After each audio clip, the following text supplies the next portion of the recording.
So what is up, guys? Time to do that tier list we all so in love. It has been a little bit, so let's see what's up to date. Apparently everybody's thinking they're going to be balancing the game in August, but they only say that to shut people up. But let's go over our top 8 characters in Legacy Wars today.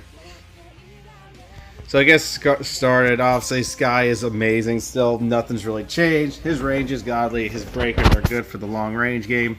Definitely can do a lot of damage with the max talents, so on and so forth. And Sky just really knows what he wants to do in a match when it comes to his Delta Max and kick and shoot. So that's why Sky is still up there as like one of the good top metas. Scorpina still got it. I mean, nothing's really changed. She still has that momentum as a character in general, especially at level 9. She can definitely do a lot of work, period. And the poison is still good enough, and especially with Boomerang being what it is still on speed. It's still a great attack regardless, no matter what. But Scorpina is still pretty much a little bit of a threat still. Not almost patched, but not complete, but a perfect balance to make the tier list. So that's actually interesting to see Scorpina still hanging in there, even after one nerf, even though it wasn't enough. Next we got Izzy over here. Izzy makes the cut because she's Izzy. Good cancels, good combos, better mix-up game than Lord Dragon due to the fact that her moves are a little bit faster than Lord Dragon spins, so on and so forth. And all of her things are 3s and 4s. Lord Dragon is 2s and 4 with a 5, but Izzy has a little bit more of an edge guard when it comes to her actual strikes and what they can do for canceling, so on and so forth, since a lot of these moves are actually pretty quick on breaker, where Lord Dragon takes a little bit of a startup on all of his breakers, but her breakers are almost like instant strikes. So Izzy definitely makes the cut for the top 8 of characters, honestly. Number 5, Venix. Venix is still pretty good. I mean, if I could have whaled a character, definitely would have been him this year. He's pretty solid, especially when it comes to his hack special. You don't lose it when you get hit out of it, which means you keep it for extra combo extensions. And honestly, he does a lot more damage if he was at level 7, and probably could do pretty much kill people a lot faster if he's definitely a higher level. But yeah, Venix is a pretty good character now on release. Definitely can put in some work when it comes to glitch and virus transfer. Since virus transfer is pretty quick, it starts up the glitch, which gives you that oomph pressure, and then you can do network disruptor instantly. So that's like your little combo extension right there when it comes to a mix-up game with Venix. So now on to our little bitty top 4 here. Top 4 was a little bit tricky to me because it was pretty solidifying when I put this together. So top 4, 4, 3, 2, 1. Okay, I gotcha. Alrighty.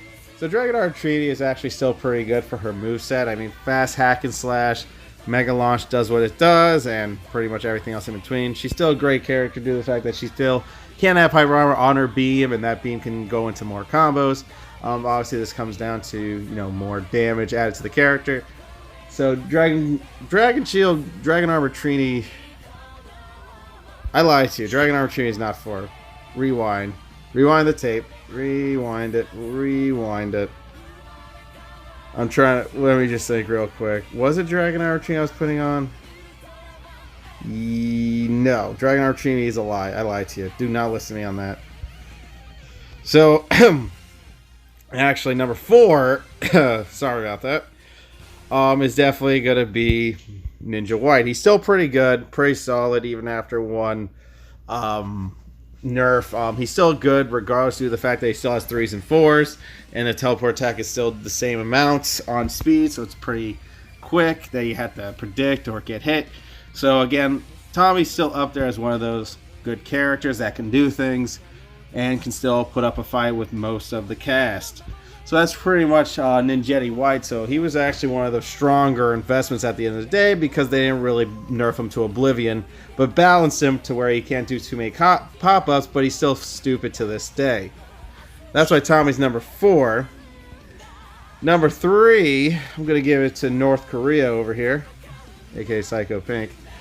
Definitely still pretty strong. Again, her Savage mode gives her that edge in battle with the combo extensions. A little bit better than Psycho Red with the combo extensions, except Psycho Red doesn't need a super meter to continue his middle, but the middle gets a shield. dead, but if she gets a shield, she's dead. But Savage Mode gives her HP regen, so on and so forth, and does a lot more for her combo extensions, where Psycho Red has to rely on little sweeps on his Psycho Strike, which doesn't sweep on the second hit, sweeps on the third. But Psycho Pink definitely takes the cut for the top 3 of being one of the more better characters in this game still. So we don't know if she'll get nerfed in the future, but she's still putting up a really good fight, to where I consider her still in the top 8 of good characters. Obviously, number 2, Aisha. New character, one of the stronger releases this year. Pretty good on all of her movesets. The fact that Berserker Bear has this hyper armor on it really could end games and change the outcome of a match, due to the fact that you can't hit the person out of this super, which means Aisha has a little bit of an edge in combat. Underground attack still not being a cancelable attack. It's still pretty good regardless, because it can dodge strikes depending on what type of strike animation your opponent's on. So hitting someone like Snide, if they want to press buttons and shit like that, you can definitely dodge. You already dodge Snide's sword attack, believe it or not. I think you actually have a good amount of time to go underground for it before you get popped up, or pretty much you won't get popped up. But you are going to get hit by this underground attack. Shinobi Strike is all good too as well. Definitely gives you that little edge. Again, it has a little bat fire depending if you go for the second hit. The third hit is has to go through as well. So again, a little ways to block her, but doesn't change the fact that her breakers are pretty solid stuff when it comes to damage output. I mean, Ninjetti skills is definitely the bread and butter, but they made sure they balanced her out from the Tommy 3s and 4s to keep her at 4-4, so we wouldn't have another Ninja Tommy debacle. Well, that's why Ninja Tommy's still good, but between her and Ninja Tommy, I think Aisha's a little bit better, because her supers lets her continue more of her combo strikes than most. And since Tommy's supers kind of got a tiny bit nerf, I consider Aisha a little bit better than his kit at the moment. And of course, last but not least, Blaze. I mean, he's always going to be number 1 for now. Necessary of Evil's like one of the fastest things still in this game.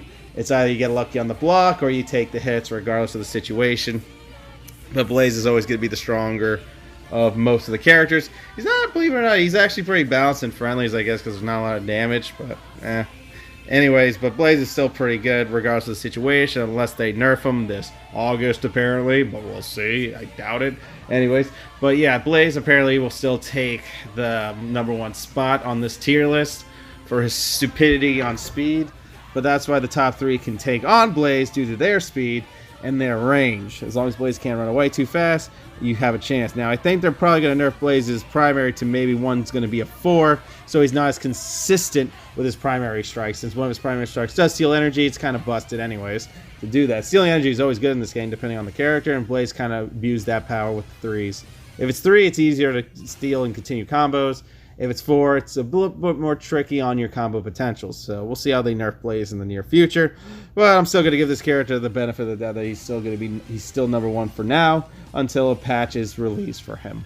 Anyways, guys, that's all we have today. I hope you enjoyed your top 8 characters for the past couple months. This is June, so I guess we'll talk about this in August in the future. So I'll see you next time.